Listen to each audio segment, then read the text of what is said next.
Hello and welcome to 10 Minute Fringe with me, Laser from A Shark Ate My Penis. I am here today with Ben Noble from Member. How you doing, Ben? I'm very well. Lovely to meet you. Lovely to meet you too. Ben, tell us, what is the pitch for Member? Sure. Member is a solo play, but with a cellist on stage. So not really a solo play. It's Cool. oh sorry. It's based on the gay hate crimes between the 70s and 90s in Australia, where up to 80 gay men and were murdered, mostly off cliffs around Sydney from gangs of kids, some as young as 10. And it's when I read about it, it was a real kind of shock to the system that occurred, and we wrote a show about it, and it's based on those stories. So it's not yeah, some of the crimes are true, but we've kind of taken creative license in the show. I had never heard about that. That is shocking.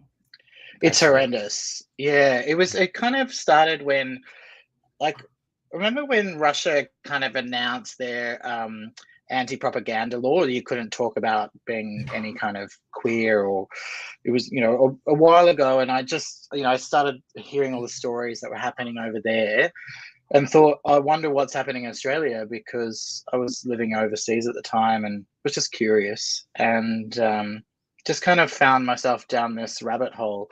It really started with a case called Scott Johnson, who was an American man, who in 1988 his body was found with all his clothes neatly folded, and it was ruled as a suicide. And his brother, Steve Johnson, said, my brother would never do that, um, and just launched an investigation into it. And from then, they kind of connected the dots with many other cases that were happening at the same time, where there were, it was the height of the AIDS pandemic, and there was a lot of fear. I think, not that that's an excuse at all, but there was just, there was a lot of hate at that time. And Yeah. yeah, kids, they would lure them at the top of cliffs and throw them out and at gay beats. And it just is horrendous that, that this is, these kids were taking control of people's lives, and that there were Yeah. so many, and that the police didn't really protect, the members of society that should be needed protection. So yeah. Wow. That's intense. I'm so glad you're telling this story. Um, Yeah. Absolutely incredible. So tell me, what made you want to do the show in this form? And are you a performer or writer? Like, is this your thing? This is my thing, yeah. So I'm an actor by trade. I mean, when I get the work, Yeah. and so I had a company, which really was me, just producing work because I just needed to work. And it was for our 10th anniversary, and so I wrote to a couple of writer friends, really great writers in Australia and a few overseas, to say, here's some source material, here's some case studies. I want to write something. I don't know what it is. I think at that time it was like a cabaret that we were thinking about, and this is the topic, and here's all the information. Write a response to this for one person that has to be maximum 2 pages. Mm. And so we got that back, and we wrote a cabaret at the beginning, and Huh. and that was very interesting, very different to where it is now. Yeah. Um, but I think we're trying to explore something, and then we stripped that away the second. Like, it was a really interesting. People were fascinated by the topic. They just didn't understand whose story it was, because there were so many different, versions Right. of those monologues and the songs. And so we redeveloped it, took away all the songs except for one, and put a new monologue on, which was 95% verbatim language from a perpetrator. And that Wow. got a really huge response. And then a dear friend of mine said, the thing that's missing in this show is, because I wrote the lyrics for the cabaret version, that when I took that away, nothing was there of mine. Like, it was just my provocation of a show.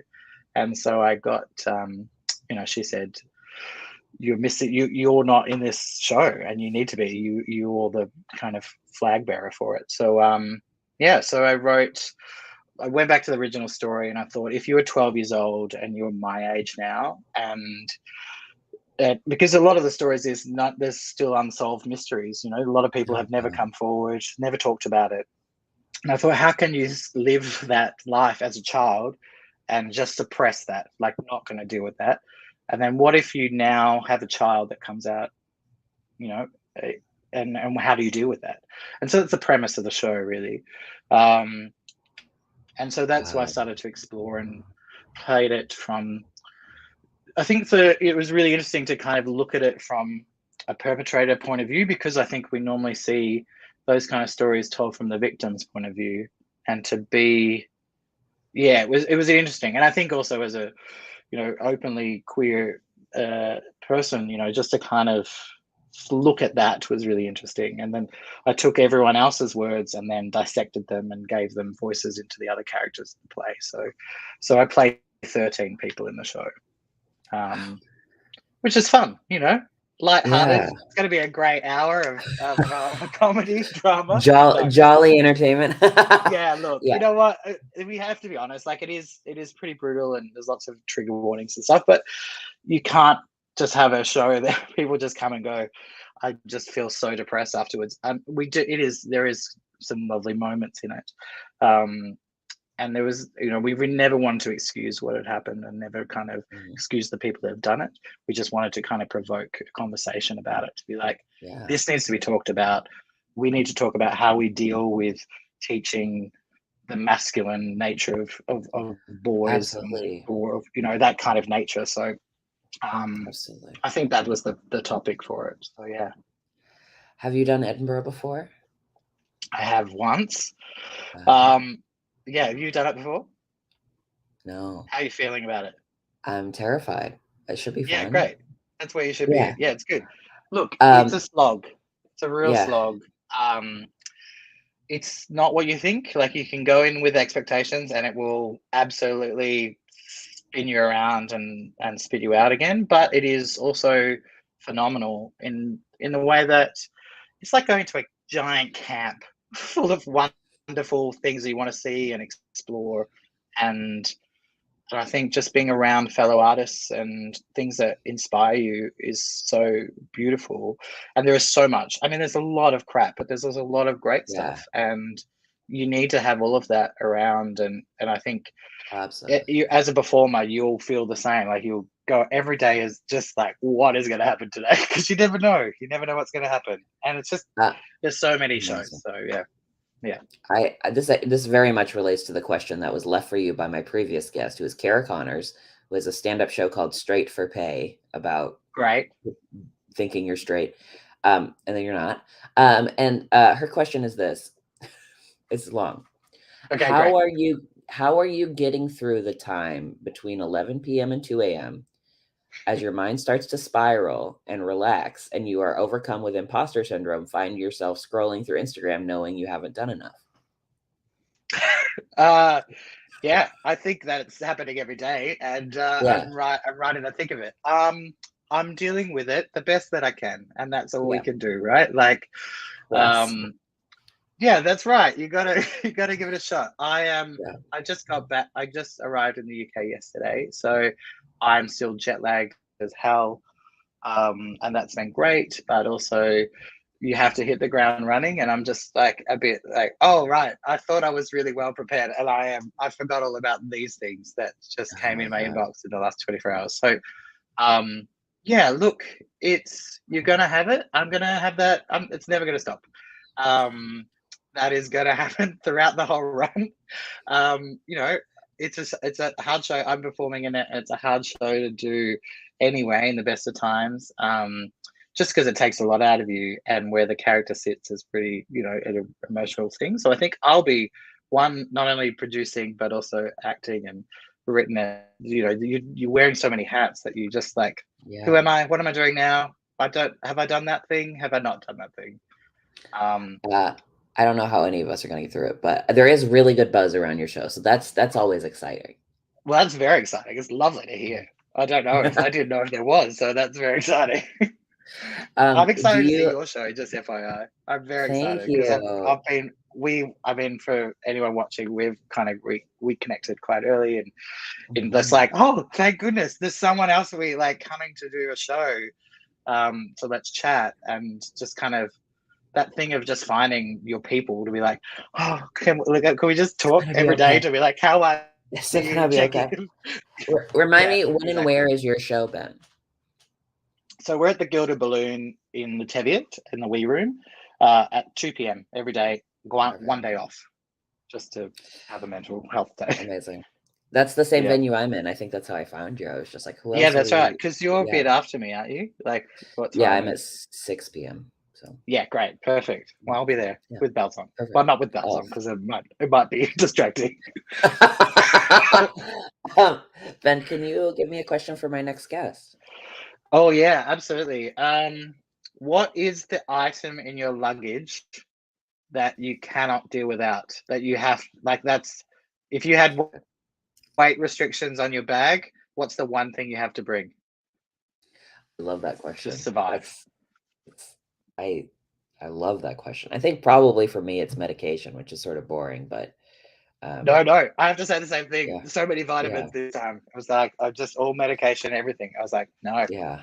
you got to I get mean, through it. You got to get my chemicals got to be balanced, or nothing's happening. exactly, exactly. Otherwise, it's going to be not a great time. Amazing. Ben, those are all my questions. Is there anything else you want to make sure people know, or want to tell people that you hope they get out of for your show?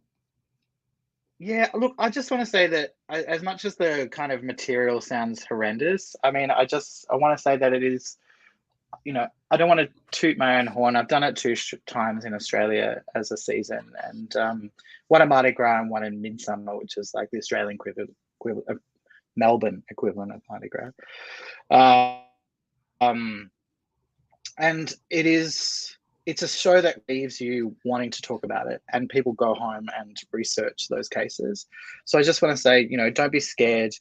I mean, obviously there's triggers, so if you're feeling, we want to be really safe and make sure everyone's safe, because we've lived, those lives, we've lived those kind of horrendous stories, and this show Yeah, was really written for a non-queer audience, to be honest, because I wanted to be like, actually, you need to see this. This is actually your story that you need to absolutely, know.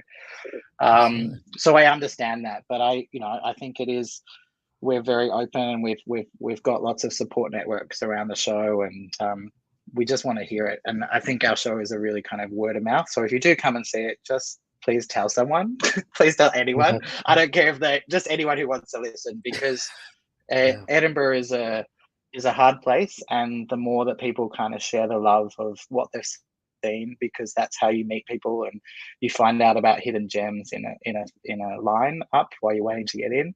Just keep talking to strangers in a really healthy way. absolutely. I love that. I think that's what Edinburgh's all about. Just look up here from your phone and talk to the person next to you in line or whatever. Yeah, I love it. yeah. Share your Amazing. experience. Love it. Yeah, we'll Amazing. be sharing our experience together, so it'll be great. For sure. Well, Absolutely. thank you. Thank you so much, Ben. Everybody check out Member, and I will see you next time on 10 Minute Fringe. I can't wait.